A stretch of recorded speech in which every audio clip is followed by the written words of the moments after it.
peke yangu naomba nitembee nawe milele. Mimi nimeenda jela mara 52. Hakuna jela Kenya hii. Ukienda Kamete, wale wangapi wameenda Kamete? Ukienda Kodiaga, niko huko. Nimeenda jela zote za Kenya. Nilihukumiwa kunyogwa na nikawekelewa kwa mashini inikate pale Brokodi. Wale wameenda Kodem. Hapo juu hiyo kimashini kiko hapo juu. Si mnakijua watu wa Kodem? Nani alikuwa ananyongana? Alikuwa anaitwa nani? Jogona. Unamkumbuka? Jogona alikuwa anapitaka na tuambia, "Jitayariseni, mwezi ni moja ya kwenda kwa Mungu ama kwa shetani." Kwa yule muidi alikuwa na kakitu kwake ya kuibagwi, lakini tulienda kuiba. Tukapitia juu, tukaingia ndani. Tukiwa ndani, kulikuwa na gold mingi sana. Lakini tulikuwa tunabeba cotton, unabeba kutoka pale, unakuja unaiweka hapa. Unaibeba, unairudisha pale, unaibeba, unairudisha hapa, unaibeba. Tulikutwa mpaka asubuhi. Muhidi alikuja akatuangalia kama 2 hours. Kutoka siku hiyo nikasema wizi kwa muhidi sitaiba tena. Ndipo nilishikana na kina Wanogo na Rasta. Tuliposanya tu, tumesanya kila kitu, tumiokota. Tuko na do. Tulikuwa na milioni ngapi? 4. Kuponyoka gari hivi kutoka hapo ndio nilikuliwa risasi 4. Sasa hiyo chang'aa ni ile ilikuwa nasikia, hata mkizima mataa tutaendelea kukunywa. Kumbe ni chemical watu wamekunywa, macho yamepotea. Bwana asifiwe. Kama saizi kwa magazeti ingekuwa kwa nini kila mahali, shoot Waruingi on site, arrest him, tumeshika Waruingi, amepelekwa Kamete, amepelekwa wapi? Kila siku gazeti ilikuwa headline. Makejera mehia makwane maige muno no fatitheirio Indian Ocean. Oyo no wajikirie mai-ini ma Indian Ocean maita 12.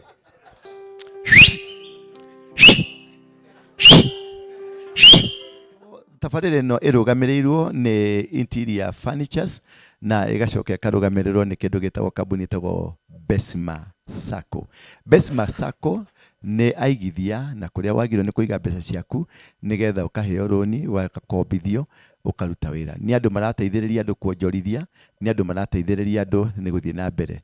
Kuingira Besma ni kuruta 1,000 wiyandikithio tuke member ucoke wanje gusevu mieri 3 nginya 6, na hau niho ukuneo mbeca iria ugukorwo usevete marakunengera maita 3 maicio usevete nigetha ugie biashara kana ukorwo na kaundu kega kagituma uthie na mbere. Ni maraguteithĩrĩria guguthomithia gwika biashara ona kurugamirira biashara yaku nginya irugame na etirie. Nao Interior Furniture nio makite ite icioro na tuikarĩire ni gite githaka muno, ni gite kia mahogany, gite strong. Na aya ni kambuni o anake acio manyitanite mari hamwe makeita Interior Furniture. Synagogue Interior Furniture nio mathondekaga giti. Ungenda giti kiega, ungenda furniture njega giti, na ungenda makabati ma kitchen, makabati ma wardrobe, na ungicoka wende ceiling guthondekerwo na gypsum kindu githaka, ni umeguka. Mandike namba ciao cia thimu nicio murona cigethi hau, na cio cia Besma nicio murona cigethi na hau mbere. Kwiyandikithia Besma ni 1,000 na gucoka na kuingira kambuni ya furniture Synagogue Interior Furniture. We hura thimu namba ĩyo ni megukuonia uria ugutukania nao, wakorwo wina knowledge, wina kaundu ngiteithĩrĩria, na ungikorwo no wende gite ta kiu ni meguguthondekera gite githaka, gite kina uthamaki. Naomba nitembee nawe milele. Siwezi peke yangu, naomba nitembee nawe milele. Baba, naomba nitembee nawe milele. Baba, naomba nitembee nawe milele.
haleluya. Kama umebarikiwa sema haleluya. Kama umebarikiwa sema haleluya. Kama umebarikiwa sema haleluya. Kama umebarikiwa piga kelele. Wapi mikono juu, mikono juu. Baba, Baba, Baba, pokea sifa. Baba, Baba, Baba, pokea sifa. Baba, Baba, Baba, pokea sifa.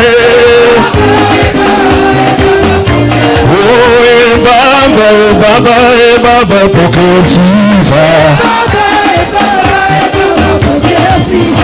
Baba, Baba, Baba, pokea sifa. Haya, inua mikono yako juu, twende tu. Inua Yesu, inua kelele. Haya, tuteremke chini pole pole tu. Twende tu. Twende tu. Teremuka.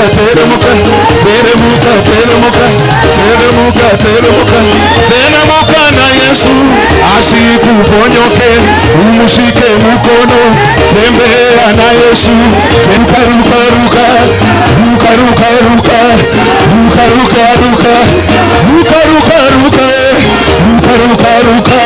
Yekelekele.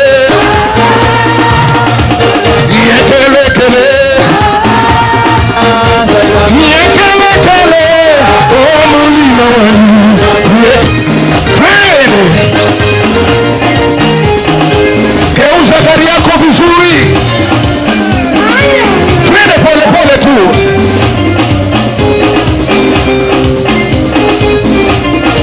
Wapi shangwe na vigelegele? Haya. 1, 2, 3, 4. Asanteni sana kwa kukuja. Nataka mkunywe chai. Mkikunywa chai, ninatengeneza chai mzuri hapa. Tukikunywa hapa ni bakache.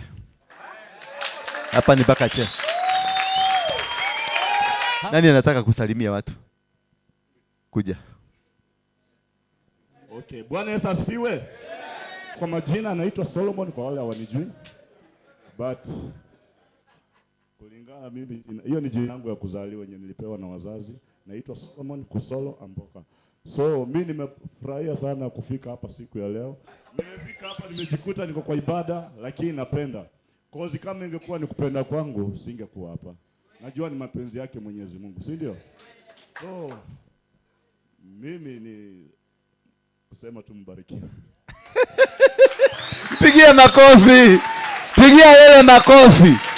Amen. Mimi naitwa Dan na ninaokoka. Yesu ni Bwana. Yes. Mimi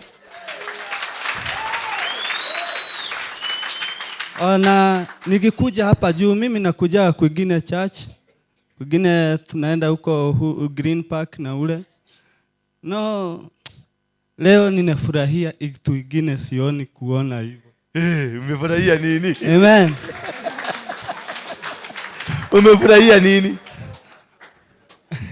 Mimi ninatoka kwa street. Na mimi nilikuwa nafuta gum. Ulikuwa nafuta guru? Yes. Na umeokoka. Na ninaokoka. Na ulipokuja kwa Yesu? Na ninakuja kwa Mungu. Na ukakubalika.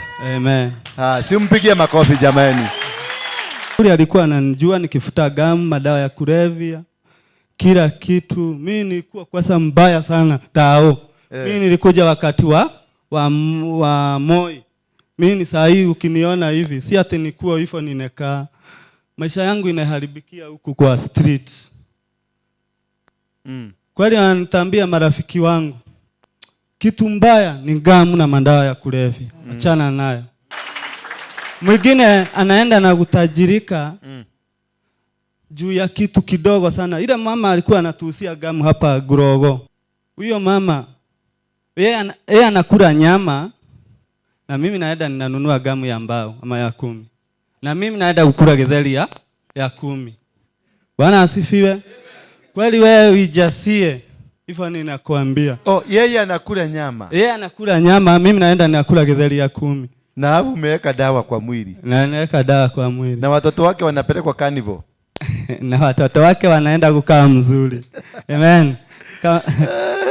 Mungu ambariki sana. Leo sitaki kuongea na ninafurahia. Yes, Mungu ako sawa. Asante.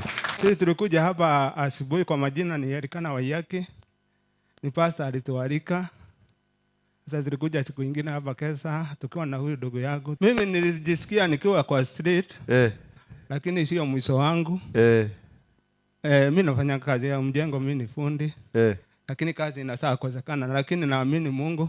Nikitoka hapa utapata kazi. Nitapata kazi. Tutakutafutia kazi mzuri. Tutakutafutia kazi. Wacha nimwambie wadogo zangu tunasaa kana nao hapa street na nawapenda. Mimi kitu kile naweza kumhimiza. Hawa ni watu wazuri. Lakini ni machangamoto ile tunaonanga. Kwa sababu hapa kuna watu wanasaa soma. Wanasaa soma, hata wengine wako na degree, tunakutananga hapa. Ni kweli? Ni kweli? Sina niliambiwa msomagi. Hapana, hapa kuna wasomi. Mko na madigiri? Gai. Ni kazi hakuna? Nikikupatia kazi utafanya? Hiyo lazima utapata. Asante. Sasa naweza kumwambia tutulie kwa nyumba ya baba, kwa sababu nyumba ya baba kuna mambo nyingi. Sio kukula na kunywa, lakini kuamini Mungu huko tunasaamini. Hata mimi nafurahianga tukikutana na hawa watu wengi, kwa sababu tunatiana moyo. Kwa sababu duniani kuna machangamoto na sio mwisho wetu. Hata hapa kuna ma president, hata ma MP. Sisi tunaongoza. Yaani unataka kuniambia kwa watu kama hawa tunaweza kuwa na MP hapa? Hapa hata ma president. Hata watu wakubwa sana. Watu wakubwa hapa? Ni kweli? Wako hapa? Hata mapasta hapa? Simpigie Yesu makofi. Hata hapa mjue tunasaa kuja hapa. Bado ni kwa mtu wa Mungu, kwa sababu sio watu wengi. Tunadharau sana pasta tukiwa huko kwa street. Mnadharauliwa? Sana. Hata amuonagi kama watu. Lakini tunaona una upendo nyingi sana. Hata watu wanasaa furahia. Asante sana. Asante. Upigieni makofi. Upande huu? Yes sir, come. Mimi naweza sema sijatoka kwa street, but hizi vitu za dawa na hai affect watu wa street tu. Hata watu wenye tunaonekana tuko tu huku tunachanganyika na watu wa kawaida. Zinatu affect pia. Hata nyinyi mnaweza kula. Zinatu affect, na kama mimi naweza sema nilikuwa nimeaffectiwa na hizo vitu. Madawa? Madawa. Nilikuwa nasoma, kwanza nikakwama. Sasa kwa wakati huu nimepata wafadhili wakanirudisha shule. Niko shule saa hii, hata si vile tunaongea. Haya. Ulikuwa umewacha shule? Nilikuwa nimewacha kwa sababu ya madawa. Sasa niulize, kuna mtu alikuwa anasoma lakini amewacha, alikuwa amesoma, amefika college lakini amewacha kwa sababu ya madawa ama kwa sababu ya shida kama hiyo? Kunaye hapa? Hebu simama na miguu yako, simama. Ulifika wapi? Class 6. College gani? Si Polytechnic, uko Kisii. Na mwingine? Ulijaribu kuingia? Mlango ikakuwa gumu sana. Wale mtu mwenye anataka kwenda shule nitamsaidia kurudi shule.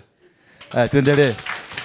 Sasa mimi kwa wakati huu sasa Kenye nimebakisha na yenye ningeomba nipate usaidizi wa kupata ni laptop juu shule niliacha wakati tulikuwa tunaenda kawaida. Sasa hii kurudi nimepata watu wanasoma online. So lazima ukuwe na laptop. Uliwacha wakiwa analog, umerudi umekuta wako online. Laptop ni pesa ngapi? Laptop mzuri ni ya Ngirimbao. Ngirimbao. Uko na pesa ngapi saa hii? Saa hii kwa mfuko. Yenye nimeshika. Ile iko kwa nyumba na ile iko kwa mfuko ni ngapi? Shilingi 2,000. 2,000. Kwa hivyo umekosa 18. Mundu wa Ngai, utatoa ngapi kwa hiyo? Bwana Yesu asifiwe. Bwana Yesu asifiwe. Mungu ni mwema na kila wakati. Si kijana anataka kusoma? Si anajitolea anataka kusoma? Mnamfahamu ama mfahamu? Mnamjua? Wale ambao wanafanya hiyo arudi shule ni mmoja wa kamati ya hiyo. Na sababu niko mbele ya altari, nitamuongezea 2,000 on top ya ile tunafanya nini? Wacha kijana asome. Wacha kijana asome, na yule atakuwa na uwezo wa kusoma, nafikiri apostle tutawainua na tutawafanyia kazi mzuri. Wale wangependa kureform, tutawaangalia na macho mawili na tutafanya wa reform. Ni kweli? Hakuna mtu ingizwa kwa madawa ya kulevya, lakini inaanzanga pole pole pole pole mpaka unakuwa addicted. Na ukikuwa addicted, kutoka kwa hiyo addiction ndio urudi kwa mtu nomo, inaendanga process. Kweli? Nana mjua Mboro? Mboro ule anaokotanga takataka huko kwa mahindi. Mboro unamjua? Thank you. Mboro nana mjui? Mboro ndiye alikuwa mkunywaji dawa zile kali sana katika soko la wakulima na kujidunga. Heri angeiba akanunue dawa za ngiri moja ndiye arudi nomo. Mboro alikuwa akienda kwa ukuta kama hii, unampata tu amezuba anasikia tu muwasho ya mgongo kujikuna na hakuna najichuna mpaka atamwaga mate ndiye arudi nini? Ndiye arudi nomo. Kwa hivyo vijana wenzangu, ningewasihi, dawa hazisaidii. Kuingiza dawa kwa hiyo mwili yako kutoka inakuwa ni matanga. Ni sawa? Ndio sababu tumewaita seminar ya kuhusu drugs. Sawa? Drugs sio mzuri. Hata saa zingine unavuta drugs, unaenda nyumbani, unaangalia babako hivyo, unasikia hiki kibuda ni za kichapa, kwani kinaniangaliaje? Kumbe ni zile madawa umejiwekea. Sio kupenda kwako. Ni kweli? Ni vizuri sana tuwe na elimu kuhusu drug, na drugs sio kitu mzuri. Msichukulie kama ni kitu ya mzaha. Drugs si kitu mzuri. Na wale wanauza drugs wanaenda na V8. Ni ukweli? Wewe unaenda na V8? Wewe ni kuchapa tu, unaendelea kuchapa. Ni ukweli? So wengi hapa wamekuja kwa kanisa, ili ni altari ya Mungu. Na altari ya Mungu, kitabu cha Mungu inasema 2 ama 3 wapatanapo, Mungu yuko katikati yao. Kwa hivyo huyu kijana atapata laptop, na ninajua atapata laptop. Mimi nimetoa 2,000. Asante, simama hapa. Simama tu hapo. Nani mwingine ako na 1,000 yake moja ama 2? Tununue laptop. Nauliza, simama. Lete. Mwingine? Leteni hapa. Hii ni harambee, tunafanya haraka. Hapa tunafanyaga hapo. Si ni kuabiria ati kesho ukuje. Hapo tunamaliza kazi, tunaenda kazi nyingine. Huyu lazima aende na laptop nyumbani leo. Asante. Lete. Hii ni moja. Hiyo nyingine. Nani mwingine? Umeweka? Harakisha, lete pesa. Ka 50. Ka 20 bob. Asante. Lete. Good. Tusaidie mwenzetu. Hii ndio sasa unity. Sema unity. Lete. Wekelea. Wengine iko wapi? Lete basi. Laptop tunanunua sisi wenyewe. Laptop. Lete.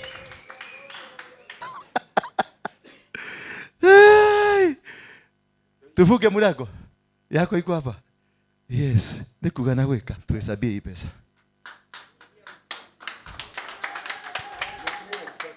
Mheshimiwa, wewe 3,000. Okay. Hesabu haraka. Lete. 10 bob. Si umsaidie kwa hesabu hii pesa baba. Ndio muanze kuaminika. Umeona? Si kupelekea watu wa hesabu na huko. Hapana, nyinyi wabaya, nyinyi mnaitaka wabaya.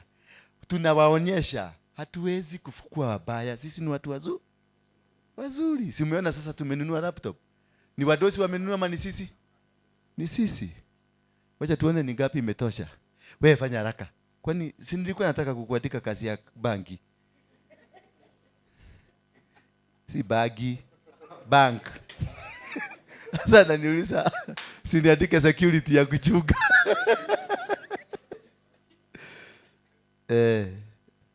Hii ni ngapi? 6820 plus 5000. Zinakuja 11,800 na 20. Hiyo ni mimi naweka, hiyo ingine ya juu kabla utoke hapa.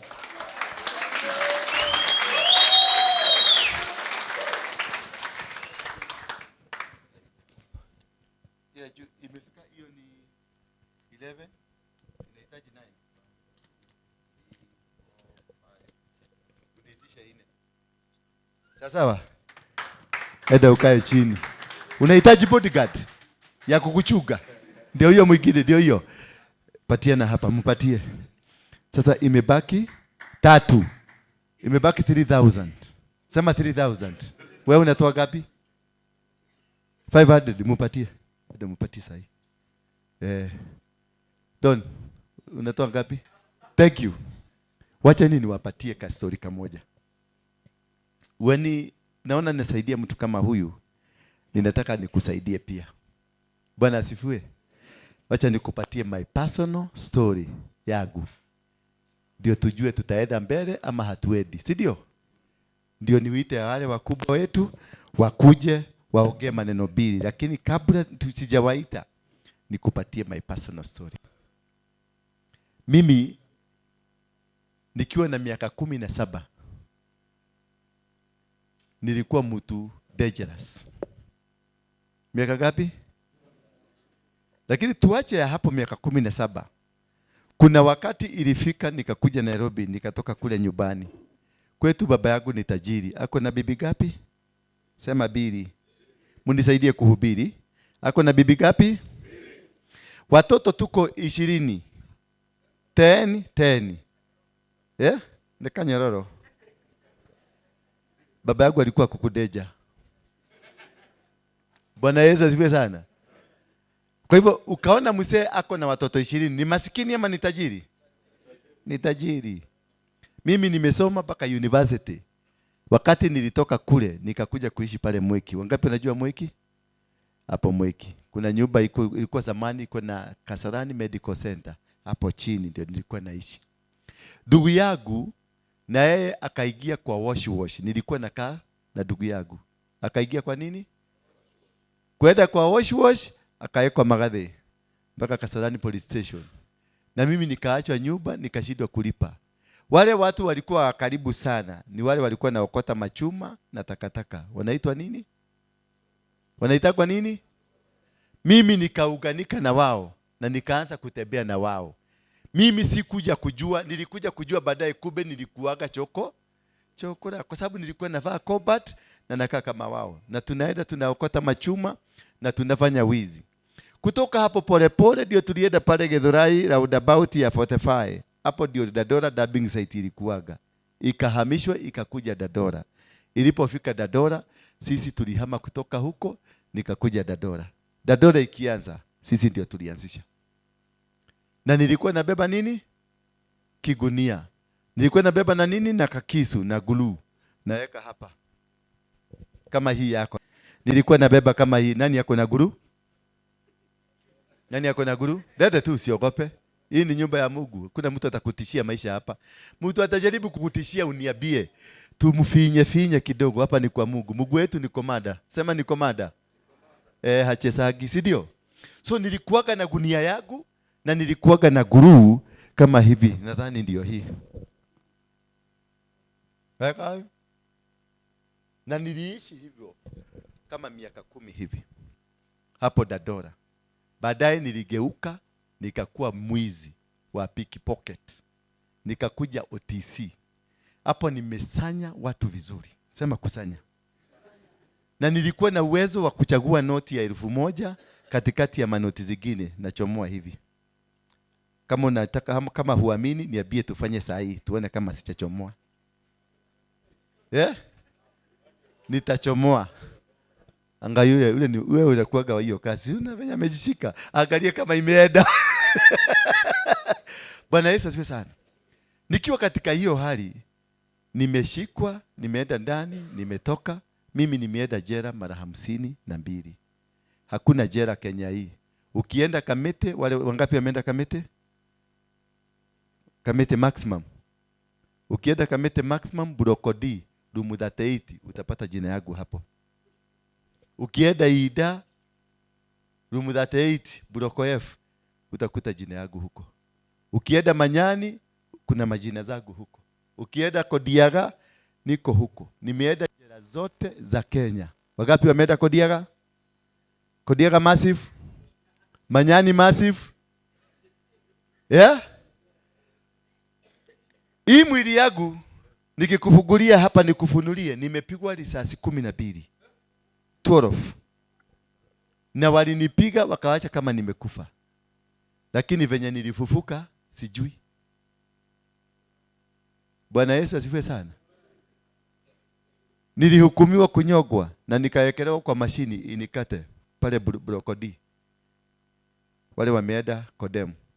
Hapo juu hiyo kimashini kiko hapo juu. Si mnakijua? Watu wa Kodem, ule ni wa Kodem. Huyu ni wa Kodem.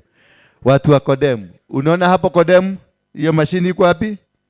Nani alikuwa ananyongana? Alikuwa anaitwa nani? Jogona. Unamkumbuka? Jogona alikuwa anapitaka na tuambia, "Jitayariseni, mwezi ni moja ya kwenda kwa Mungu ama kwa shetani." Lakini tuliwekelewa kwa mashini. Mimi wengine walinyogwa, mimi sikukufa. Mashini ilikataa kufunguka. Mashini ilikataa kufunguka. Na mashini ikikataa, unaachiliwa. Unaenda nyumbani. Sikuwa na hope. Sikuwa na maisha. Nilikuwa nimekata tamaa. Nilikuwa naishi, baadaye nilikuja nikaishi Mukuru kwa Ruben. Hapo ndio nilikuwa nauza mutura pale kwa Waduta. Wangapi wanajua Mukuru kwa Ruben? Najua ngapi wanajua hapo karibu na kwa Waduta? Hii ya zamani, sio ile hapo Ruben Center, hapo mbele kwa Musioka. Bwana Yesu asifiwe sana.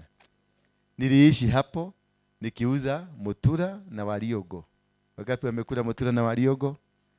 Yes, good. Kwa hivyo tuko wengi. Bwana asifiwe. Kutoka hapo niliendelea kuishi. Nikapatana na akina Getao na akina Jomo, wale wanaishi Mukuru kwa Ruben. Tukatengeneza grupu mzuri ya kwenda kule kwa factory, tunapitia huko juu, tunanyemelea, tunaiba huko ndani, tunatoa. Wangapi wanajua hiyo mchezo? Naona yule anasema, "Oh, kumbe ni wewe." Bwana sana. Sasa huko wakati tulienda kuiba, ile kitu ilifanya niwachane na vitu za muidi. Pale Road A, si mnajua Road A? Hapo Road A, kwa yule muidi alikuwa na kakitu kwake ya kuibagwi, lakini tulienda kuiba. Tukapitia juu, tukaingia ndani. Tukiwa ndani, kulikuwa na gold mingi sana.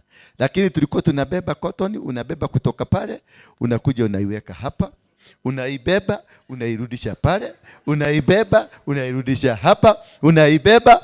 Tulikutwa mpaka asubuhi. Muhidi alikuja akatuangalia kama 2 hours. Tukibeba, tukirudi, tukibeba, tukirudi. Alitupatia shilingi 10,000 akatuambia edeni, mkijaribu kwingine. Kutoka siku hiyo nikasema wizi kwa muhidi sitaiba tena. Ndipo nilishikana na kina Wanogo na Rasta. Nani nasikia Wanogo na Rasta? Ndio tukashikana na hao. Nikaanza wizi wa buduki. Hizi mabangi zote hakuna hata moja sijaguza. Nimezigoga. Bwana Yesu asifiwe sana. Ateke. Demo fage. Neko mufaga. Umuthi no nginya demo fage. Umuthi no nginya demo fage. Mwathani agocwo.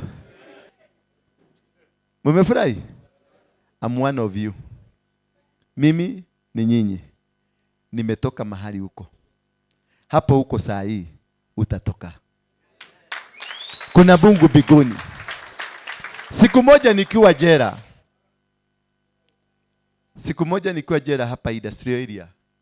Kulikuja report, kukasemekana sasa niko ndani ya jela, lakini tukaachiliwa. Tulipoachiliwa ndio tulienda pale GM. Unaona hapo GM? Hapo kwa Kogoro. Nani najua hapo GM kwa Kogoro? Kule kwa ile alikuwa anatengeneza soda zake hapo hivyo. Siku na magodown ziko padio ndani ya Samia. Hapo ndio tulienda kusanya. Tuliposanya tu tumesanya kila kitu tumiokota. Tuko na do. Tulikuwa na milioni ngapi? 4. Kuponyoka gari hivi kutoka. Hapo ndio nilikuliwa risasi 4. Moja imepita hapa, ingine imepita hapa, ingine ikapita hapa, ingine ikapita ikuguza mfupa ikakuja katomokea hapa. Na askari wa flying squad wakaacha. Nani anajua Vunja? Askari alikuwa anaitwa Vunja na Umuse. Hao ndio walinipiga wakaacha kama nimekufa. Na mwingine anaitwa Mudhaura. Na Mudhaura anakuaga hapa kanisa hii kwa sababu haaminigi venye sikukufa. Askari wa buti wakakuja wakaniweka ndani ya gari kwa radiofa. Ndio wanileta mochari. Nikiwa hivi. Askari wa buti kumbe wanaogopa mtu amekufa. Waliruka wakaniwacha kwa radiofa na mimi nikaruka nikatoroka. Bwana Yesu asifiwe sana. Hiyo ndio tunaita muujiza.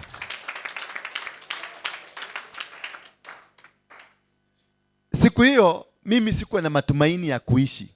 Nilikuwa natafuta tu najituma, najiweka mbele ya risasi, najiweka mbele ya kila kitu ndio nikufe.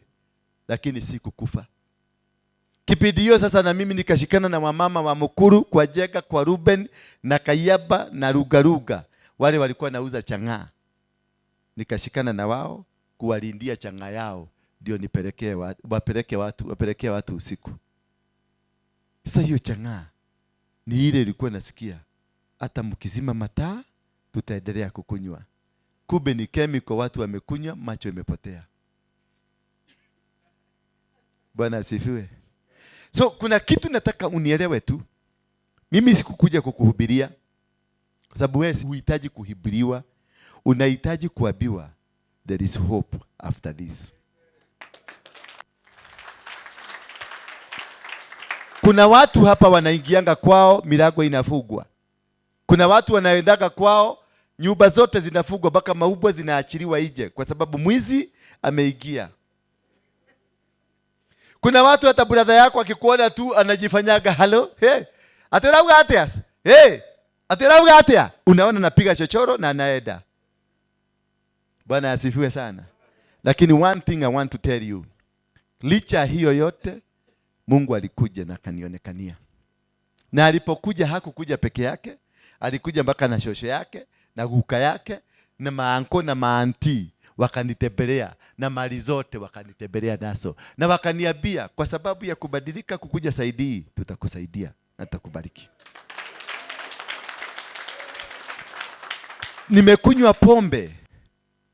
Nimekunywa pombe.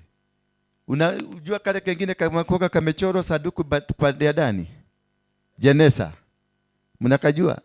Na kale Kamasai kamekaa hivi. Wangapi wanajua Kamasai? Wangapi wanajua ya saduku? Yes.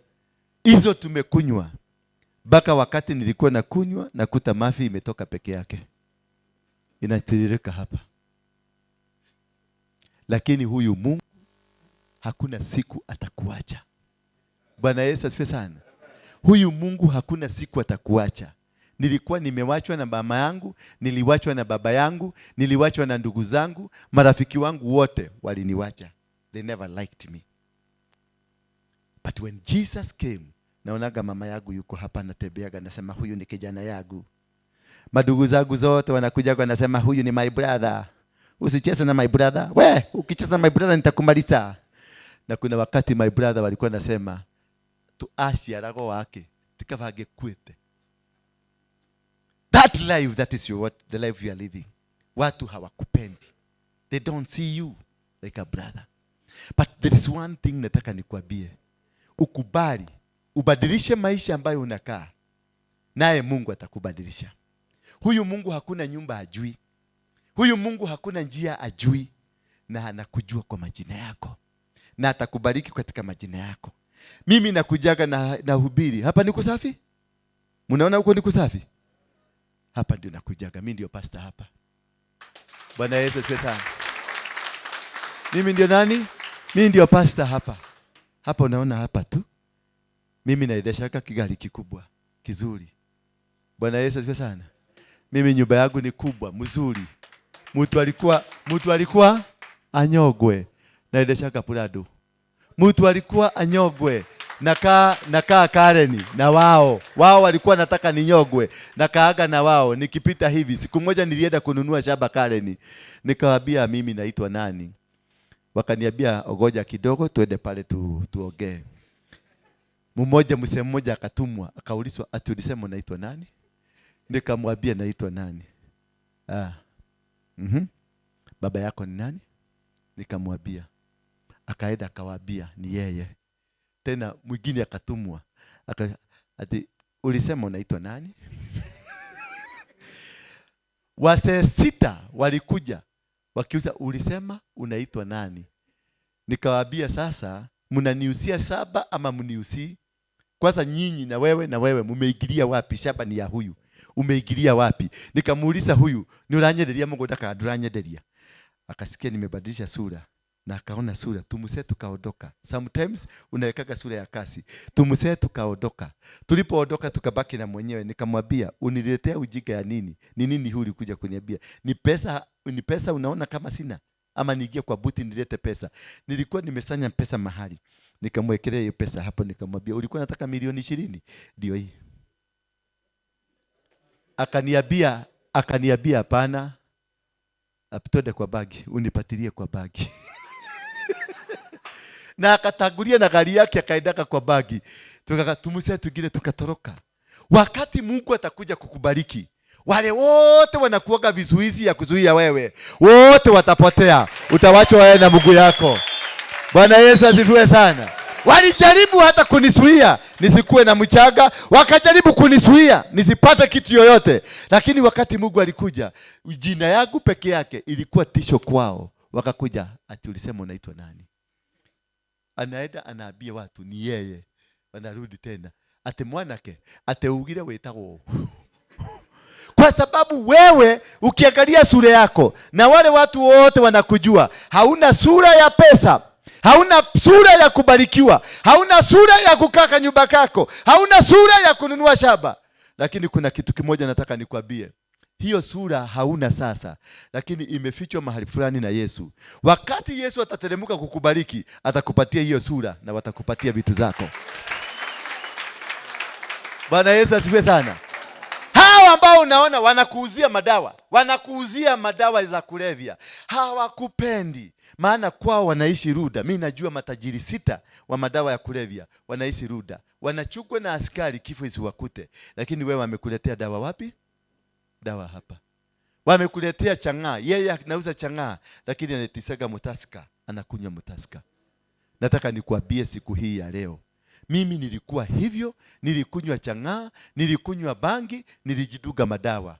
Lakini saa hizi mimi naidaga na gari kubwa, nakaa Kareni na wao. Kwanza yule jaji anawafugaga, tunakaaga yeye hapa na mimi hapa. Anakujaga ananiangalia kwa fezi. Nasikia siku moja akiuliza, huyu mtu alikujaje hapa? Hivyo ndivyo watu watakuja kuuliza. Wakati Mungu ataanza kukubariki, watauliza, huyu mtu alikujaje hapa? Kwa sababu hawakungojea hata siku moja etaenda kubarikiwa. Mwambie mwenzako, kutoka leo nitabarikiwa. Kutoka leo nitakuwa kama yule pastor. Mnajua huyu pastor? Wakati wanajua huyu pastor? Wakati wanajua huyu pastor? Wacha sio nyinyi, nauliza hawa. Ninajua nyinyi waokofu. Najua hawa ambao wameokoka wanakaaga biguni, wanakuja asubuhi. Tarume hakuye kuhalelia guthie biguni. Ndio unaonaga ukipita karibu na wao, wanasikiaga hawataki kutembea na wewe. Wanasoka kado because wanakaaga wapi? Mimi hawa Kristo siwatakage. Niliwaambia hawa ndiye ndagado wega, ndiye ndagado oru. Natakaga hawa baya kwa sababu hawa. Hiyo ndio sababu Yesu alikuja. Unajuaga Yesu alikuwa kachokora. Mnajua Yesu alikuwa kachokora? Na anapenda mashokora. Na Yesu ni shokora. Anasemaga mimi nilikuwaga na njaa na haukuja kunitembelea. Kwa hivyo wakati uko na njaa, wewe ni nani? Yesu ako ndani. Sasa hawa wanatokojanga Yesu amevaa kasuti na amekuja kina Mercedes. Anatembea anasema mimi ndio Yesu wa Nazareti. Kumbe Yesu ndio huyo amebeba kigunia na kiguru. Anapita huko. Anakuambia nipatie 10 bob. Wakati huyu mjamaa nimeona anaomba laptop, nimeona Yesu. Ndio nimeona nimefanya msago haraka haraka. Ndio Yesu asitoroke. Si ni kweli? Yesu hakuagi kwa matajiri, Yesu anakuaga kwa nini? Nilikuwa sina chakula, lakini sikupata mtu wa kunisaidia. Ni nani hakuagi hana chakula? Si ni nyinyi? Yesu anapokuja, anakujaga kubadilisha maisha. Ndio nawauliza bado swali. Mnajua huyu pastor? Anaitwa nani? Shanoa huwa. Pastor? Pastor nani?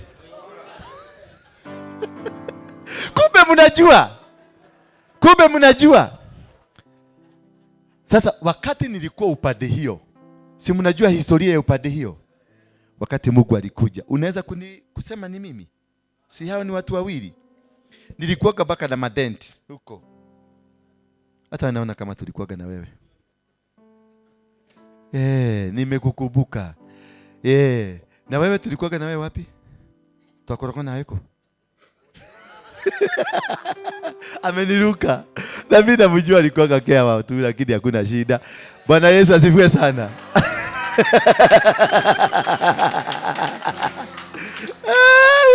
Oyo. Dia. Nawe. Ndake muona. Aye koroko bodyguard yako. Yes, mpigieni makofi. Mohorei makofi, mpigie makofi mazuri. Sasa ile kitu nataka nikuulize. Unaniona venye nimekaa? Hapa mimi ndio nahubirigi. Maje tireke godereri. Mageshoka makejeta bongau. Ndetu waje taka bongau. Na ukiwaja giro ni kuhinyo. Jagiro ni gokinyo. Kuu ni daumire. Uga mwathani agocwo. Ndahunyukite ngiuma kwa Wainga. Jesu akijoya. Gĩthambia wega, kĩhumba nguo yohonokio Haya. Wainga. Digacoka Kwa Wainga.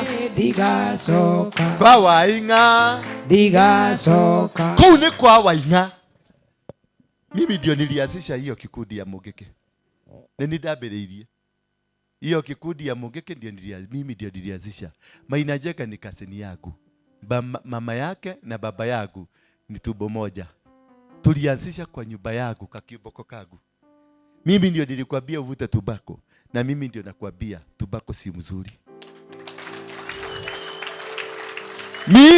Mimi ndio nilikwambia uitwe keawa, kutoka leo usiitwe keawa, uitwe mtoto wa Mungu. Bwana Yesu asifiwe sana. Mimi ndio nilikwambia ukue mkora, kutoka leo wachana na ukora, haina faida. Kama ukora ina faida, ni mimi ningekuwa tajiri ya upande hiyo, singetoka huko, lakini kule kulikuwa ni giza tupu. Sema giza tupu. Lakini kwa sababu ni mimi nilikupeleka huko, ndio kwa maana nimetumana ukuje, nikwambie tutoke huko, tuanze ripoti mzuri, tuende mbele, tutajirike. Si ndio? Bwana Yesu asifiwe sana. Kwa hivyo mimi nakwambia ninakupenda. Mwambie mwenzako Yesu anakupenda.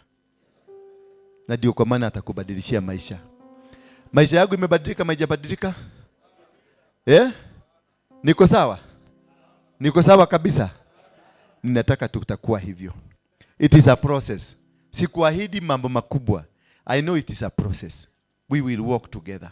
Nitasimama na wewe, nitatembea na wewe. This is your home. Sikujengea matajiri hapa, sikutengeneza. Hawa wametengeneza hii vitu zote. Tulikuwa na wao kamete. Huyu Buju wako wapi? Buju kuja. Haka nani anajua Buju? Buju alikuwa mwizi wa magari. Huyu. Mnamjua? Hata alikuwa amewekwa kwa gazeti. Huyu. Amekuja ameriform. Yeye ndio ametengeneza hizi vitu zote mnaona. Hizi zote. Alikuwa amereform, alikuwa amewekwa mpaka gazeti the most wanted huyu. Sasa wewe unaliga na hujawekwa hata kwa gazeti. Huyu aliwekwa na ametulia. Bwana Yesu asifiwe sana. Sasa hizi anaendesha gari ya Mercedes. S class 180. Na si buduki. Nani anakumbuka huyu mama? Wewe kuja. Ukaa. Nani anakumbuka huyu mama kwa wale ambao tulikuwa waizi? Atakuchora. Usichore mtu atakunyang'anya. Nani anakumbuka huyu? Nani anakumbuka huyu kwa wale tulikuwa kwa buduki padi ya sekta ya buduki? This one. Huyu ndiye alikuwa anatuwekea buduki pale Dadora. Wewe utakwate? Kuna majina mingi. Sini, Kamso, Shiro, Jennifer Lopez. Umekumbuka? Sasa mmekumbuka. Umeona sasa sura yenu imeanza niolia na nikuona katade moe. Huyu ni pastor hapa. Bwana Yesu asifiwe sana. Amen. Yes.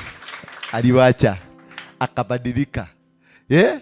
Saizi jana ndiye ameradi kutoka Amerika. Alikuwa ameenda kuhubiria Walami. Amen. Sasa unaona kwa Yesu kuna change. Wewe kuja. Huyu ndio wale wanauzaga madawa, hebu muangalie muone hiyo sura. Kama ushaiona huyo sura ikikuletea. Umemwona? Angalia hiyo sura. Ushaiona mahali? Mshaiona mahali? Watu wa madawa oye. Watu wa madawa oye. Mnamwona hapa? Yeye ndiye amekupanga, ndiye amekuonyesha. Huyu ile chai mtakunywa pale. Mnaona hiyo chai? Huyu. Yoshua haleluya. Huyu ndiye alinunua peke yake akasema watu wote wakunywe chai.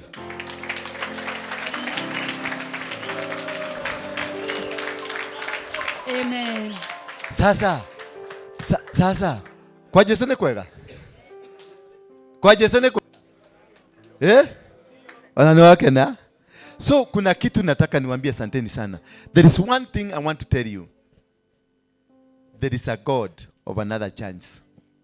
Huyu Mungu anajua kubadilisha. Kama ni mimi, kama saizi kwa magazeti ingekuwa kwa nini kila mahali.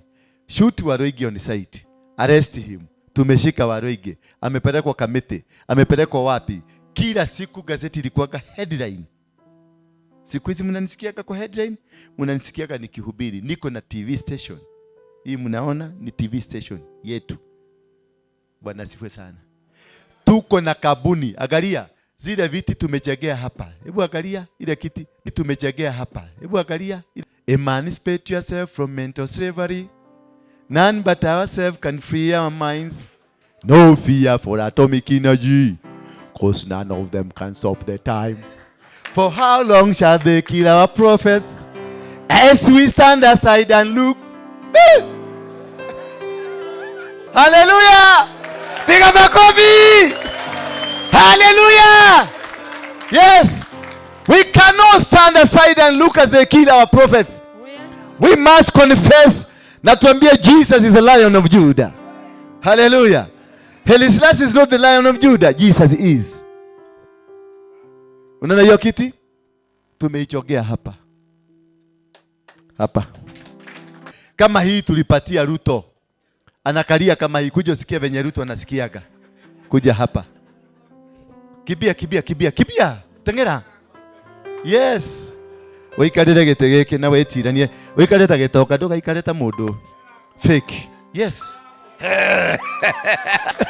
Pigia makofi. Hallelujah. Abia mwenzako kuna change. Kuna kitu mpya inaenda kutendeka kwako. Walifikiria wewe utakuwa kuwa, walifikiria utabeba, walifikiria wewe utakufa hivyo, lakini kutoka leo your life will never be the same again. Huyu anaitwa nani? Kago ya neck for example nawe. Kuja tu. Ne, huyu mzee wakati akiingia hapa Marikiti hii alikuwa kaka kijana kama wewe. Na alikuwa anabebea watu mizigo kama wewe. Bwana Yesu asifiwe. Lakini sasa angalia hii. Ako na public relations mzuri. Bwana Yesu asifiwe sana. Saizi yeye ndiye ana control, ndiye anauza siani wa maidi. Kwa wale wako huko. Yeye ndiye anauza maidi. Yeye ndiye anakupatia job. Anakuambia beba hii mizigo peleka pale. Wale wa kubeba mizigo. Na wale wa kufanya kazi zingine kuna wale. Hivyo walianza. They started from zero. Mungu amewasaidia mpaka wamesimama. Hata wewe utasimama. I want to walk with you. I have a history like yours. Nimekaa na history. Mimi mwenyewe nilikuwa kama wewe. Nilibeba gunia kama wewe. Pale Girogo ni pale. Ile jeshi ya hapa jini mnaijua? Hiyo nilikuwa kwa hiyo. Akina wakati wa Jakai. Nani wanajua Jakai marehemu? Tulikuwa na wao hapo. Tulikaa hapo. Dadora nilikaa nikikula matakataka huko. Lakini huyu Mungu hajanisahau. Saizi I'm strong. Saizi I'm doing very many things. Hii ni kabuni kushona viti. Natengenezea mpaka ma president. Natengenezea hii. Kuna hii nyingine imetoka saa hii imeenda kwa mtu anaitwa Salivakiri. Aende akakalie.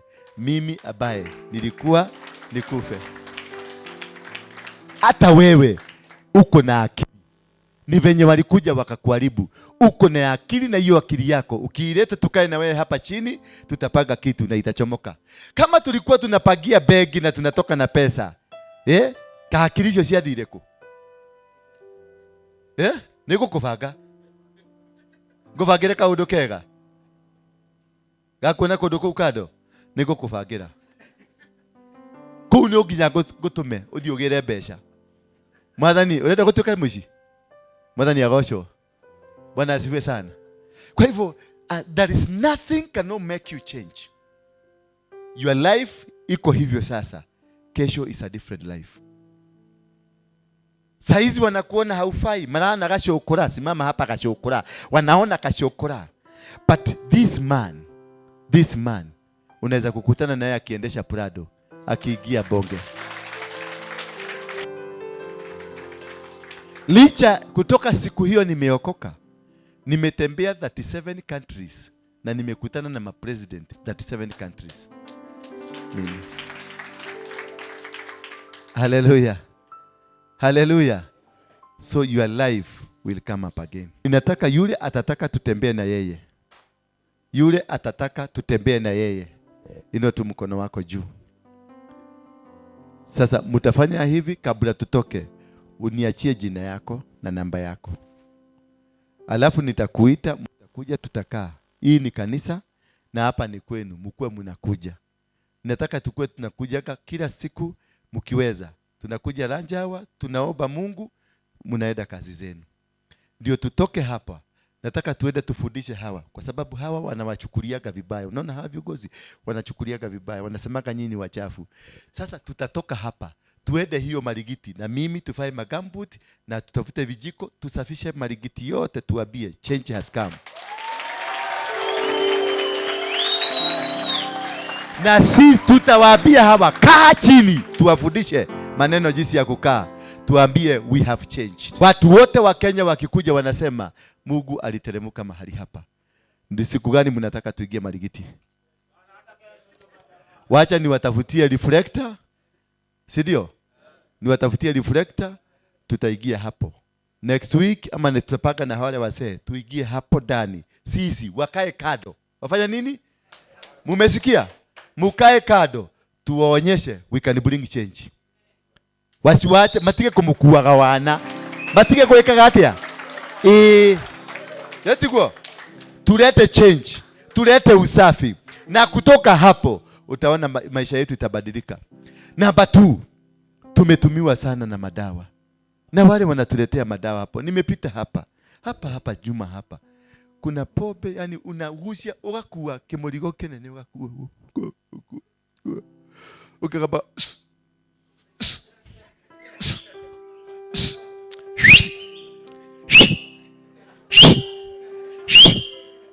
unaiweka chini. Ukiweka chini unapatiwa bao ama 25. Unakibia hapo nyuma. Unapiga kigiradhi. Si ndio? unapiga kigirasi. Hiyo kitakotea kiburaki. Ukagotha kiburaki kana kenuthu.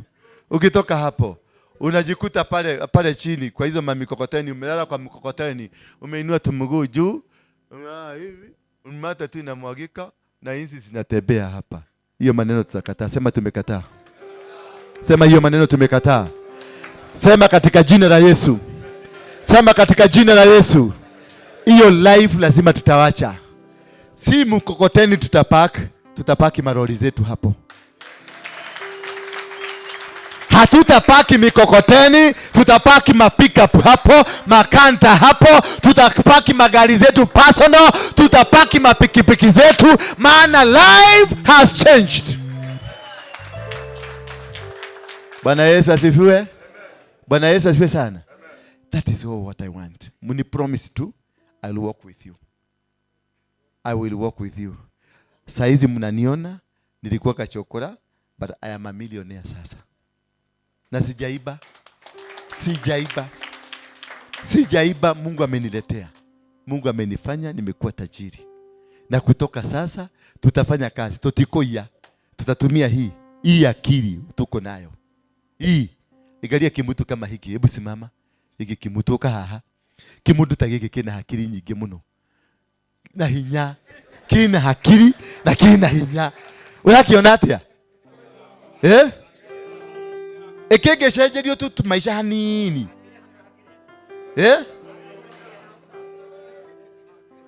Agetiga narie. Na sheje. Maisha inabadilika. Si ndio? Uko tayari?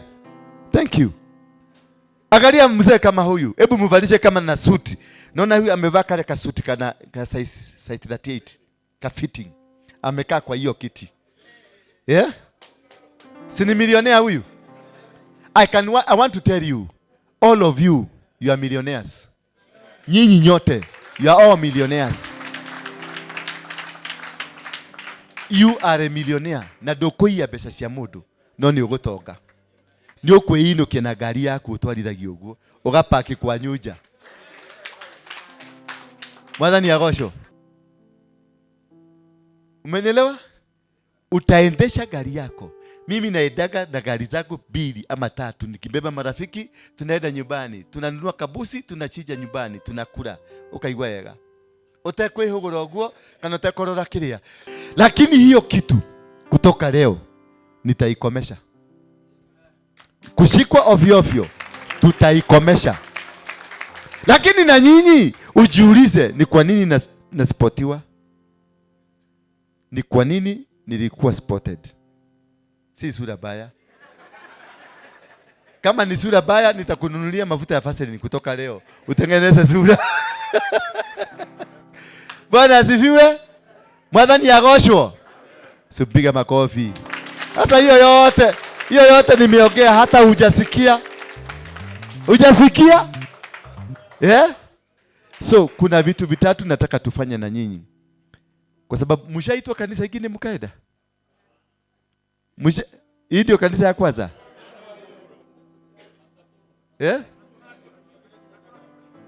Mnaenda kama mnafukuzwa. Waizi wameingia. Sasa waizi wakae kwa nyumba hapa. Hata Yesu aliwekwa na mwizi hapa na mtu mwingine hapa. Bwana asifiwe. Bwana asifiwe. Hii ndio home. Sema hapa ndio. Sema hapa ndio home. Na mtu mwenye atanyeta bado ni sisi wale tu. Tutamwambia tulia. Nikuhorera tuhorerete tulia. No hari undu ungioka twaranirie. Wathani agocwo. Kuhonoka tiguri muha. Ndetigwa. Sitaki muokoke mkwe wajika. Nataka muokoke mkwe watu straight. Tutafute pesa, muweke kazi zenu, lakini kwanza nataka tusafishe hapo. Na hii street yote lazima tuisafishe mpaka huko ndani. Namba 2, tusaidiane, tuulisane. Nani analetage madawa hapa? Tumutaimu mpaka tumukamate. Mimi siokopagi. tukamate hiyo Range Rover yake na tujue kwake. Sisi siku hiyo kama naishi Ruda, nitanukoboa magari tuende mpaka Ruda kwake, tukule na watoto yake na tuduge watoto yake hiyo dawa.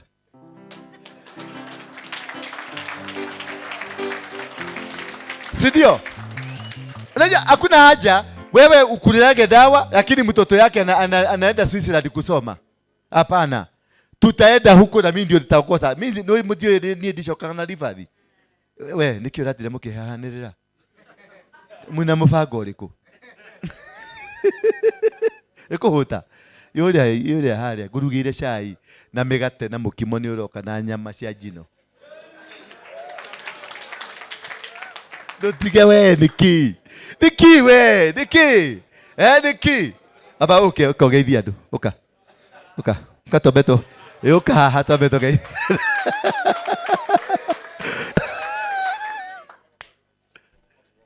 Ni uguo. Alafu tugeithanagia atia? Thayo.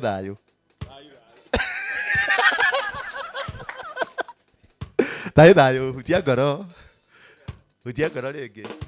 Mburi, iria, nyama na uke.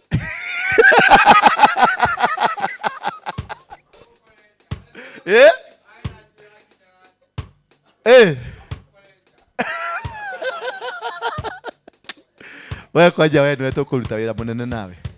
Jeshi ino yothe no nginya tumibange. Jeshi ino no nginya inukie.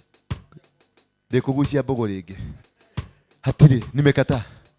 Hamutakula shida nikiwa wapi? Hamutakula shida. Hata wewe kuja, kuja hapa. Tiga wewe. Wewe kayowale Mosebu. Kayowale Mosebu. Eni. Kia wadoleo.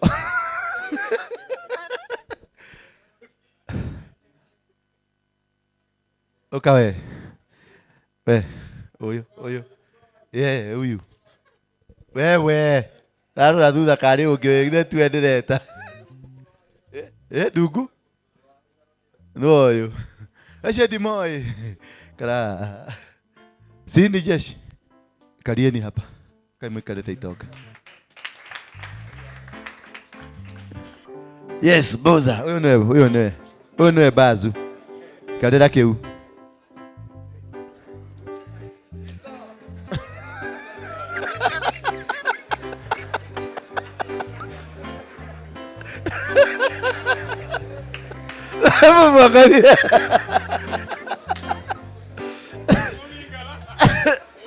Mamingala.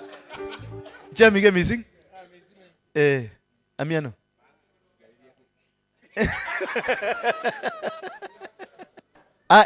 Ile tio. Sini hawa. Si unaona mimi najua. Imutira ndiramenya. Ditete bao muno. Hari kaudo ndiramenya haha. Na tutafanya kazi pamoja. Si ndio? Haleluya. Muriaga ciana cia Ngai. Okay, hamaretwo njitagwo Peter White tukihara. Nutakire na kihara. Kiari ho. Ande wega uguo munji agitwitite haha. Tugerie tucenjie. Mundu ni uma haraihu. Gwiciria aria manjoe wega. Gwiciria ona inyu no murona ndia cenjirie. Anga hari mundu njirega gutunya.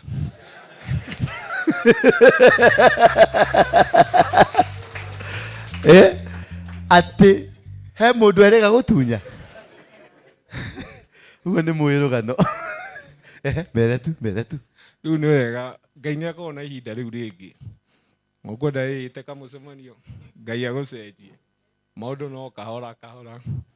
Na ndirakwira ucenjagio gambe uikara na itonga. Ndio ndakuhiria muhunjia kari maheri. Naona. Piga picha hapa. Neno audio mekere Facebook-ini. Nureka timukakire. Oi, ndaumite kou ni mahitia. Coka kuo. Riu ni ngucoka Facebook na WhatsApp maundu makwa ni mehereirwo. Na ako ina thino na thirikari ni unjire.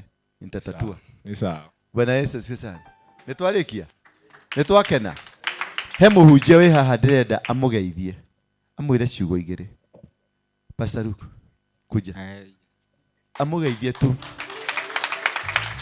Bwana asifiwe. Nimebarikiwa. Hebu tupigie makofi pastor. Pastor uko na huduma mzuri sana. Kwa jina naitwa Pastor Luke Mwangi. Tulijuana na pastor miaka mingi sana. Tukiwa Mombasa alipookoka.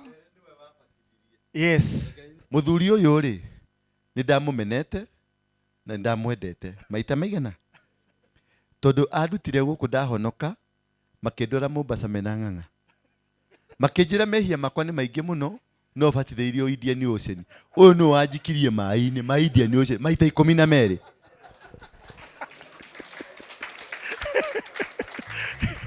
Ni kweli, hivyo amesema ni kweli. Nilikuwa Mombasa nikifanya kazi na Bishop Lai.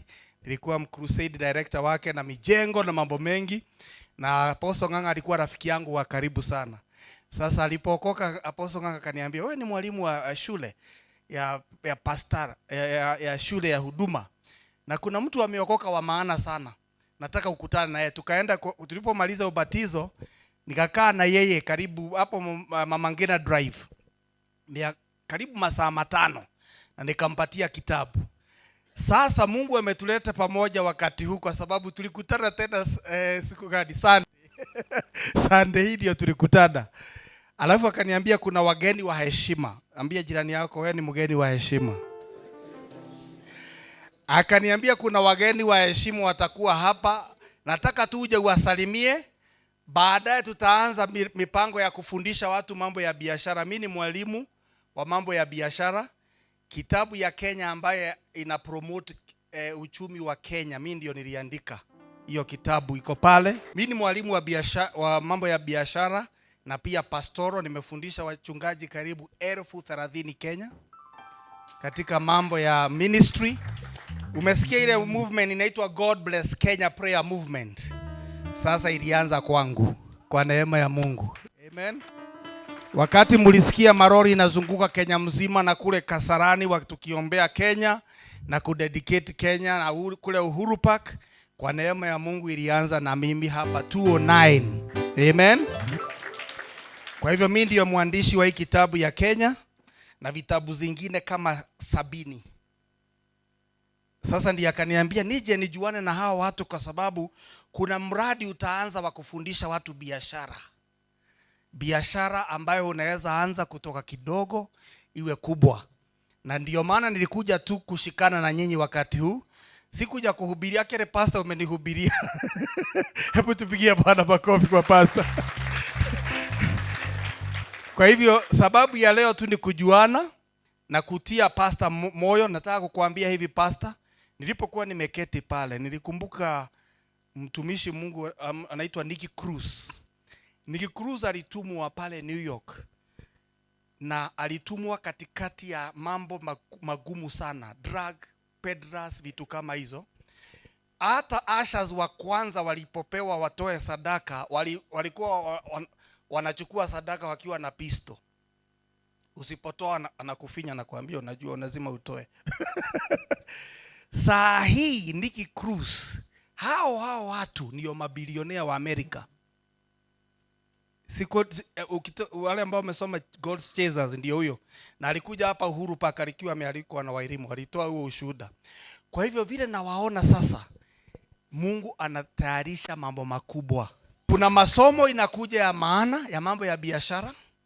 Kuna mambo mengine pia tunafuatilia na pastor nimemwambia. Ikiiva pia kupitia kwake mutapata apart from training, kwa sababu hiyo ndio itaanza kwanza ya biashara, mtaanza kupata mambo mengine ambayo through his circle na mambo kama hayo. Hebu tupigie Bwana makofi. Kwa sababu sina ujumbe, nataka kuwapatia hadithi ya watu 5 tu kwa Biblia. Ya pastor ni powerful. Hiyo ushuhuda pastor na kupigia saruti. Hata sikukujua na njia hiyo. Mungu amekuweka kabisa. Hebu tupigie pastor makofi tena. Pastor ni ushuhuda. Kuna watu tu nataka akiwa naandika mahali ama unafikiria kuna watu 5 kwa Biblia ambao wameelekea katika maisha yake. Wa kwanza alikuwa anaitwa Paulo.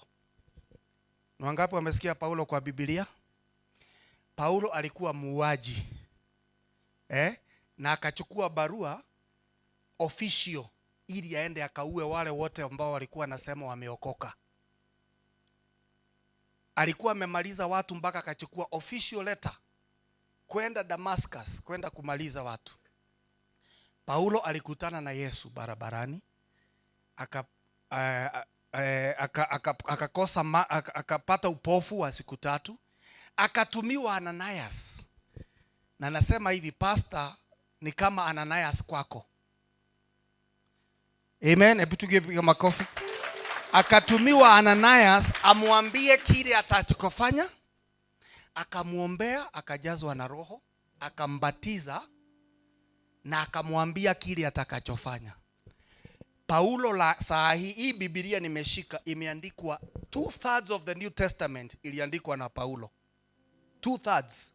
Mtu ambaye alikuwa ameua watu mpaka wakati alipoungana na wale wengine ilibidi Barnabas aje amjulishe kwa wale wengine, kwa sababu watu walisema Paulo ako na kampango, hajaokoka vizuri. Amekuja ili atujue mambo yetu, atuchote. Huyo 2/3 of this New Testament imeandikwa na Paulo. Naona mapaulo hapa, watu ambao watabadilisha revival history ya Kenya. Amen. Hata huyo rafiki yetu Apostle Ng'ang'a umesikia, si mnajua ushuhuda wake? Huyo ni rafiki yangu, nilijua na yeye Mombasa, hata ile nyumba aliishi Nyali mimi ndio nilimtafutia, nilikuwa naishi huko. Sasa nataka kusema huyo ni mmoja. Wa pili nataka kuambia ni Yusufu. Yusufu alianza mateso kutoka nyumbani.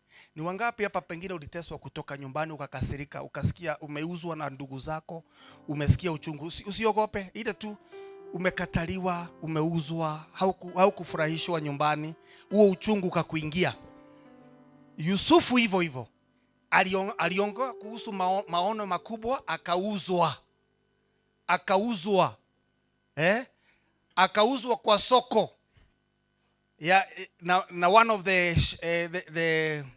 traders, akapelekwa kwa soko, akanunuliwa na mtu anaitwa Potifa. Akiwa katika nyumba ya Potifa, hapo ndipo alijua mambo ya administration akiwa anafanya kazi. Hiyo umesikia pastor akisema mkae chini yake, ni ya maana sana, kwa sababu Mungu akiwa na mpango na wewe lazima akuweke chini ya mtu. Ilibidi Potifa, Yusufu wekwe chini ya Potifa. Na hapo ndipo alijua mambo ya chakula kikubwa, akajua mambo ya usafi, akajua mambo mengi. Wakati Mungu anamtayarisha kuwa nini? Mkubwa wa Afrika. Egypt wakati hiyo ilikuwa Afrika ya Kenya. Ukiona Biblia inasema Egypt ilikuwa Afrika. Sasa shida ikaingia ingine.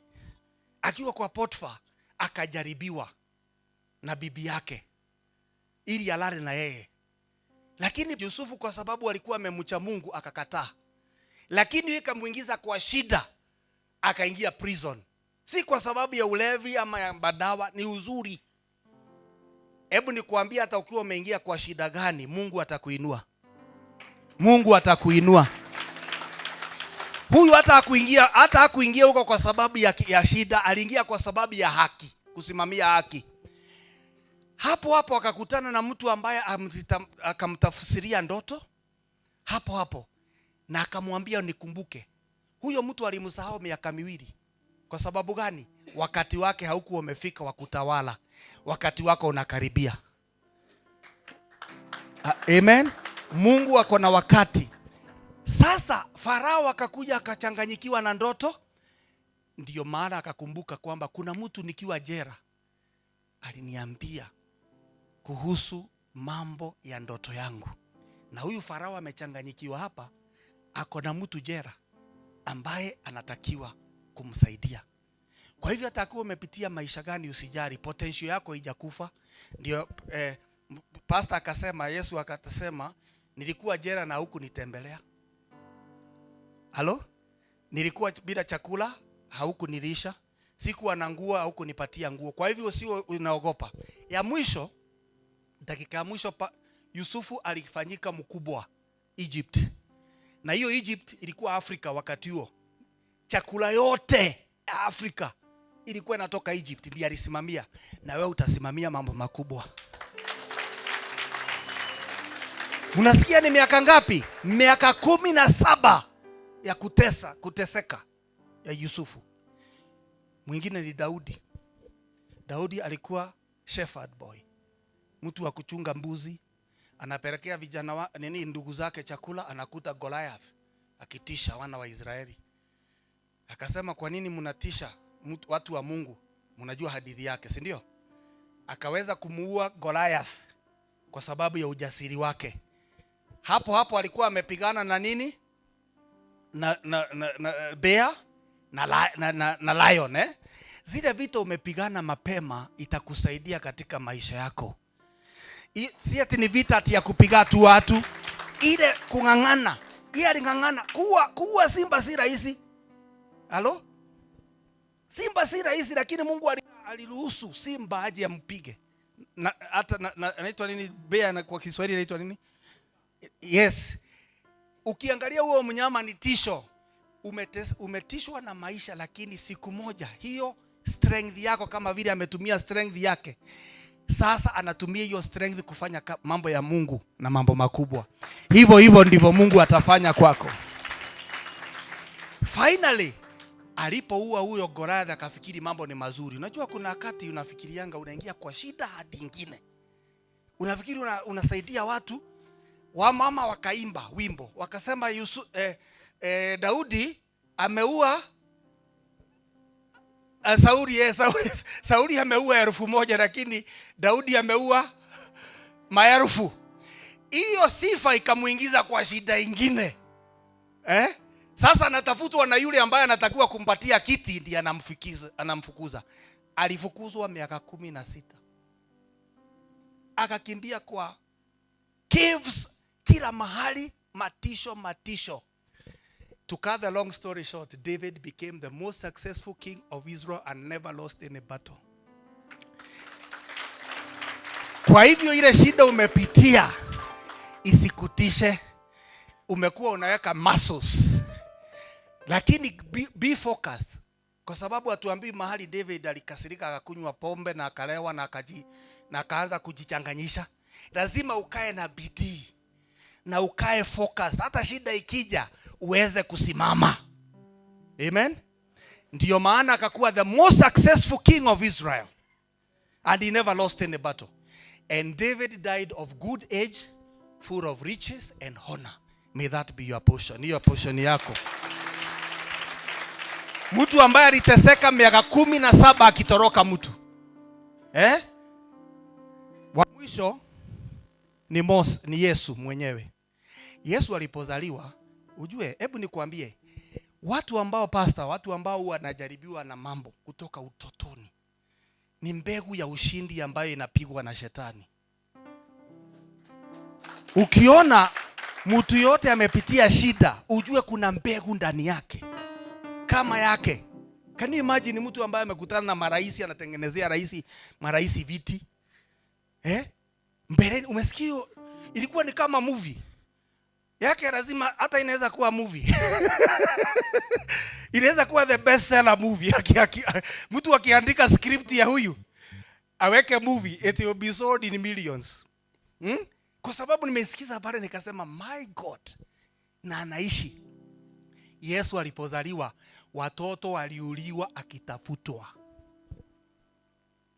Halo? Ikabidi wawe refugee miaka 3. Yaani wazazi wa Yesu na Yesu mwenyewe walikuwa wakimbizi. Si unaona kwa wakimbizi vile walikimbia kutoka Rwanda, wale walikimbia kutoka Kongo, Somalia. Yesu alikuwa kati ya hao miaka 3 Egypt. At least wewe hujakuwa mkimbizi. Na akaokoa ulimwe kwa sababu ya kuwa focused na pia Joseph. Mwingine namalizia ni Moses. Moses aliokotwa kwa mto. Ni wangapi hapa waliokotwa kwa mto? Kwa hivyo nyinyi wazuri, ambia jirani yako, mimi si mbaya hivyo. Maisha si mabaya hivyo. Moses aliokotwa kwa mto kwa sababu mama yake walisema badala ya uliwe hapa nyumbani, wacha tumtupe. Naye Mungu akaamua akaangukia mahali pazuri. Wewe ulitupwa lakini umeangukia mahali pazuri hapa. Kwa neema ya Mungu. Mungu alijua huyu atakuwa kiongozi wa watu milioni ngapi?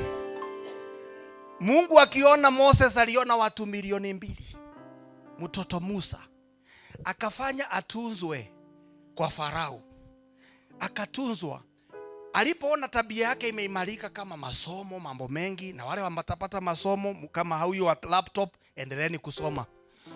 Baadaye Mungu alimtumia Musa kuandika the first 5 books of the Bible are written by Moses. Huyo alitupwa kwa mto.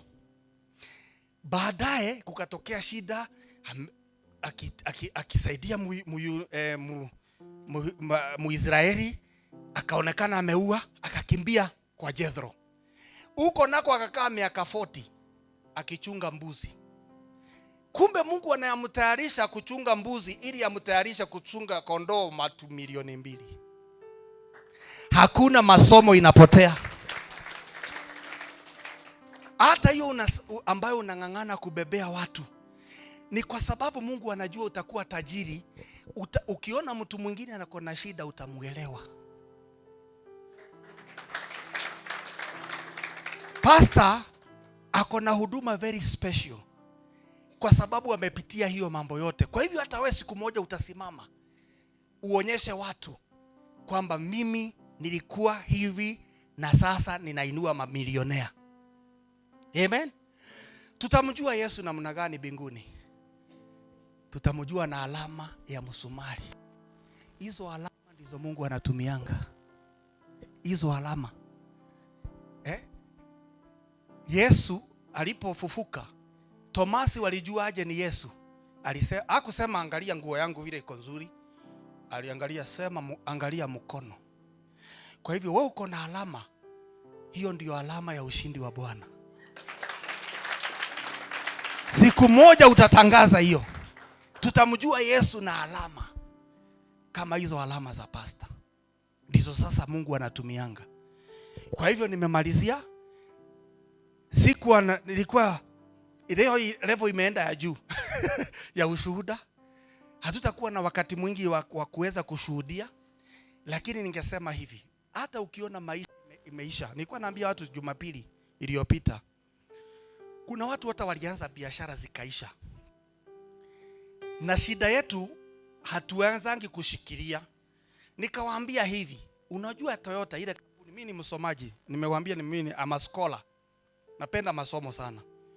Na nimekuwa nikitafuta every opportunity kusoma. Juzi nilikuwa nasikiza YouTube tu Toyota. Kampuni naisikia Toyota. Si unaona Kenya wanasemanga the next car is Toyota ahead of you.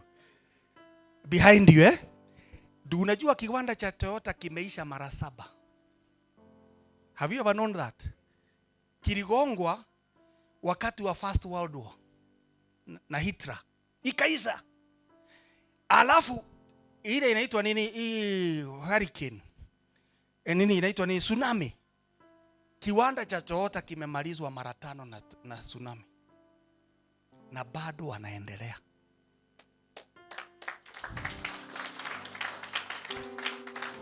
Actually my topic, Pastor, it was very interesting uliniita kwa hawa.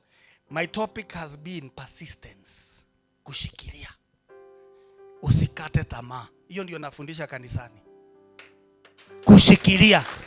Hakuna mtu kwa Biblia hakushikilia. Enda ni Yesu mwenyewe, enda ni Paulo. Hata alipoanza injili kuna wakati alitandikwa watu wakafikiri amekufa. Wacha.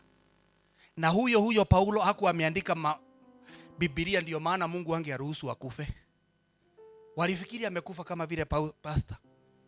Lakini baadaye akainuka, akajitoa mawe na Paulo akaendelea. Na wewe utaendelea. Na umefika mahali pa sawa.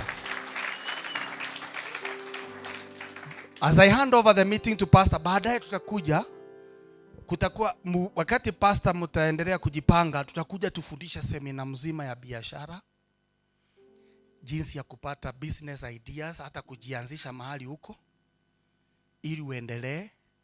Nimeandika vitabu nyingi sana za biashara. Nilikuwa part of ile curriculum ilianzishwa ya entrepreneurship katika Kenya ya high school. 1992 I was lecturing in building and civil engineering na entrepreneurship. Hello? Sasa ndiyo maana pastor aliposikia nikimwambia hiyo maneno, akaniambia siuje. Hata tulikutana naye Jumapili. Akaniambia njoo Thursday. Na mimi hata nikasimamisha mambo yangu. Akili nilikuwa natakiwa kuwa mkutano saa hii. Nikasema hao watu special pastor amesema nataka kuwa part of the guests hapo. So wakati pastor atawaannouncia hapa kuna seminar. Sasa mimi ndio nitakuja kufundisha vizuri. Kuanzia hata nimemtumia hiyo handout 400 page handout ikiwa na over 1000 business ideas. Hello? How to plan, kwa sababu hata ukipata pesa lazima uwe na uwe na maono. Akiwa unaandika mahali andika, fikiria hii mambo 7 tu nitasema ya mwisho. Maono. Yusufu alikuwa na maono. Halo? Mpango. Uwe na mpango. Biblia inasema andika maono yako ili kila mtu ambaye anayesoma akimbie nayo. Si huyu ambaye amenunuliwa laptop, unajua angesimama aseme nataka maandazi, tungemnunulia tu maandazi, si ndio? Lakini alisimama akasema laptop. Wewe ni nini ambayo ukiulizwa saa hii hata malaika akuulize ni jambo gani unataka ili ufike the next level, uko nayo? Unaelewa? Sasa uiandike. Anza kuiandika. Mimi saa hii kuna mpango ninaendelea nayo ya kudesign many things, mambo ya mijengo. Nimekuwa nikifanya drawings, plans, na pesa miaka mingi. Saa hii nimepata watu wanataka kuja kufund hizo miradi. Na nimeziandika miaka 7. Lakini saa hii ndio imetimia. Kwa hivyo usikate tamaa. Kuna mtu atakuja aseme ni nini uko nacho mkononi. Hiyo tutafundisha. Kuna watu wako na talanta, kuna watu wako na network. Tutafundisha mambo 25 ya kuingia kwa biashara. Amen. Na tuweze kuwafunulia kama business ideas 1000. Hapo utakosa 5 ama 7. Amen. Ya mwisho ni hiyo nimesema maombi. Hii mambo ya shetani, kukubali shetani ya kuibe akili na kuibe mwili, hapo ndipo mambo inaharibika. Unaweza kuwa hata akiwa uko na shida gani. Si hata kulikuwa na kipofu alikuwa anaitwa Batimayo. Hapa hakuna hata, si kila mtu naona hata anaona hapa. Hakuna kipofu. Lakini kwa sababu Batimayo hakuwa na macho, lakini alikuwa na nia mzuri, alipata macho. Kwa sababu gani? Alijua Yesu anapita na anaweza kusaidika. Kwa hivyo hiyo nia ya kujua kwamba unatakiwa kusaidika, hapo ndipo imeanza. Na kuja hapo kwako ni tiki. Ambia jirani yako ni tiki. Amen. Kwa hivyo shetani achukuange kila kitu, anakuachia kitu moja, lazima na wewe utumie hiyo. Akiwa ni mdomo utashout, Yesu mwana wa Daudi niko hapa. Akiwa ni miti utapanda kama Zakayo. Uonekane. Na kuja kwako hapa ndio hiyo. Kwa hivyo kaeni na hiyo focus, persistence. Andika maono yako ama fikiria maono yako, endelea kuiandika. Halo? Usikubali shida ikuangushe kabisa, ati kukumaliza. Juzi pastor nimesikiza mtu one of the richest people in New York. Sikiza hii ya mwisho. Hiyo ni shuhuda ya mtu mwingine New York. Billionaire wa New York. Aliingia kwa shida ya nyumbani mpaka bibi yake akamwacha, akakuwa street boy. There is a program that ilikuwa inakuja KBC miaka ile, ilikuwa inaitwa The Rich. Nisikiza hiyo testimony. Akakuwa ako kwa street. Hapo mahali alikuwa anafanyia nje, ikakuwa kwa restaurant. Siku moja akaingia kwa restaurant akasema, mimi sitaki kuiba ama sitaki kufanya, unaweza nipatia kazi ya kuosha vyombo? Akaanza kuosha vyombo miaka 5. Hapo hapo akaosha vyombo kama Yusufu, vile Yusufu aliendelea na kazi mpaka akapromotiwa kwa Potifa. Wakamfanya kuwa cleaning manager. Wakati kumbe anasoma mambo ya restaurant. Ni kama Yusufu tu anaendelea kuosha lakini Saa hii, to cut the long story short, he has the biggest franchise of restaurants in America. He is among the top 100 billionaires in America. From a street boy, today he is part of the billionaires. Amesema vizuri, akasema ni process, lakini lazima ukubali, trust the process and trust God. Wacha tuombe. Baba, katika jina la Yesu nakushukuru kwa sababu ya hawa wapendwa. Bwana, uko na mpango juu ya maisha yao. Wale ambao wameibiwa na shetani mawazo na kusukumwa na maisha mpaka wakaingilia mambo ya madawa na mambo mengine. Bwana, wawezeshe Bwana. Na vile umeweza kuwapatia kuwa mikononi mwa pasta, na sisi tukisaidia katika mafundisho, wainue Bwana. Wengi ni kama Sauli ambao wanatorokea Daudi ambao wanatorokea Sauli, wako katika mapango. Wengine wametoka manyumbani mwao kwa sababu ya matisho, kama vile Yesu alitishwa na Herode akaingia Egypt, lakini hiyo haikusimamisha Bwana. Wengine ni mapaulo, wamepitia mambo magumu hata ya kuua na mambo mengi, na Bwana umewaweka kwa sababu Bwana unataka kuwatumia. Wengine ni mamusa, wako na watu mbele yao wengi, lakini maisha imewatisha, wako katika jangwa. Bwana, endelea kuwaunda, endelea kuwabariki na uwainue Bwana. Wengine Bwana ni madirector hapa wa makampuni, wengine ni wahubiri, wengine Bwana ni viongozi kama Yusufu na Daudi. Wengine Bwana ni viongozi katika community. Wengine ni wakubwa wa NGO ambao zitasimamia mambo ya kusaidia wengine. Wacha hakuna mtu atapotea hapa.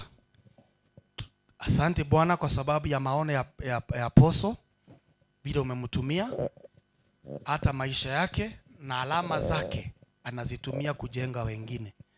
Endelea Bwana kumbariki na kubariki kanisa hii na viongozi, hata wanapoanza kubadilisha area hii na soko na mambo mengine. Nuru yako ionekane na utukufu wako uonekane, katika jina la Yesu tumeomba, amen. Pigeni makofi, mwambie asante Mungu. Wangapi mpaka hapo tumebarikiwa? Inua mkono wako kama umebarikiwa. Na wangapi wameona Yesu anaweza kubadilisha maisha yako? Asante. Mmesikia jinsi mimi nimepitia, alama zangu unazijua, na venye Mungu ameniokoa mpaka hapo. Wangapi wangependa tu kumuishia Yesu, useme kutoka leo nataka kubadilisha maisha yangu, nikae kwa Yesu? Inua tu mikono yako juu. Simama kwa miguu yako. Wewe ungetaka Yesu akuwe mwokozi wa maisha yako, njoo hapa mbele tuombe pamoja. He knows how to change. He loves you. Anakupenda. Nikiwa jela nikingojea kufa, aliniambia hautakufa, ninakupenda. Nikiwa jela, nikiwa mahali sikuwa na chakula ya kukula, lakini aliniambia haukufi, hauna chakula lakini hautakufa. Alipokuja alinibadilishia maisha. Na kuuliza tu kama uko hapa, ungetaka tu bado Yesu akuingie kwa maisha yako, ayabadilishe tu, njoo hapa na utaona, utakuwa na testimony. Hauta regret, hautajutia. He is faithful. He is a God that is faithful. Nimekupatia dakika 2 zingine, ufikirie tu, waze, ujiulize, gutolera ngoma ginyari, nitamfuata shetani, nitateswa na shetani mpaka lini? Anasema ako tayari. Akiwa mbinguni anasema niko tayari kubadilisha maisha yako. bado nakusubiri. Fanya tu hatua, fanya maamuzi, ubadilikie. Wacha kukubali shetani akutumie. Wacha kubali shetani akuwe ndio kiongozi wako. Hana haja na wewe. Atakutumia kisha akuue. Atatumia mwili wako kisha akuue. Mimi nilikataa, nikabadilika, na kutoka siku hiyo sijakuwa venye nilikuwa. Sijakuwa mtu wa kuomba. Sijakuwa na umaskini. Sijakutana na magonjwa. Sijakutana na kwenda jela. Mungu amenibariki. Uko mahali hapo bado, nataka tu inua tu mkono wako juu. Unalenda kuhonoka, but unasikia kiti kama imekushika. Amka tu. Hii shida tuimalize. Hii maskini tumalize kutoka kwako. Asante. Inueni mikono yenu juu. Sema, Bwana Yesu, mwana wa Mungu aliye hai, nimekuja mbele zako kutubu dhambi zangu ambazo nimezitenda kwa makusudio na zile nimetenda bila makusudio. Ninakuomba unifute kwenye kitabu cha mauti, uniandike kwenye kitabu cha uzima. Sina mahali pa kukimbilia. Nimekuja kwako. Ninatazama milimani. Natafuta uwezo wangu utatoka wapi? Uwezo wangu utatoka kwako. Kutoka leo, wewe shetani, hatuna mahusiano na wewe tena. Wewe sitakutumikia tena. Nitamtumikia Yesu. Semeni amen. Baba, katika jina la Yesu Kristo, nimekuja mbele zako kulete watoto wako hawa mikononi mwako. Wamekanyaga kwenye madhabahu yako, wanakuhitaji. Mimi sikuwa na namna. Watu wote walinikataa. Watu wote walinichukia. Majaji wakasema nikanyongwe. Watu wakanipiga marisasi. Wengine wakanipiga na mawe. Nikafukuzwa, hata familia wakanikataa. Lakini licha hayo yote, wewe haukunikataa. Ulinionyesha upendo. Kumbuka Baba, upendo wako umenipeleka mpaka hapa nimefika. Ndio kwa maana umenikutanisha na watoto wako hawa. Watoto ambao unawapenda. Watoto ambao unawatakia mazuri. Uwabadilishe kama jinsi ulivyonibadilisha. Uwainue jinsi ulivyoniinua. Ninakuja kinyume na mipango ya shetani juu ya watoto hawa. Ninavunja nia na nira, pillars na ashera zote na foundation zote za kifamilia ambazo zimewapelekea kuteseka. I break them in the mighty name of Jesus Christ. Ninaharibu mipango ya shetani, mitego ya shetani, mazungumzo na maagano ya kishetani.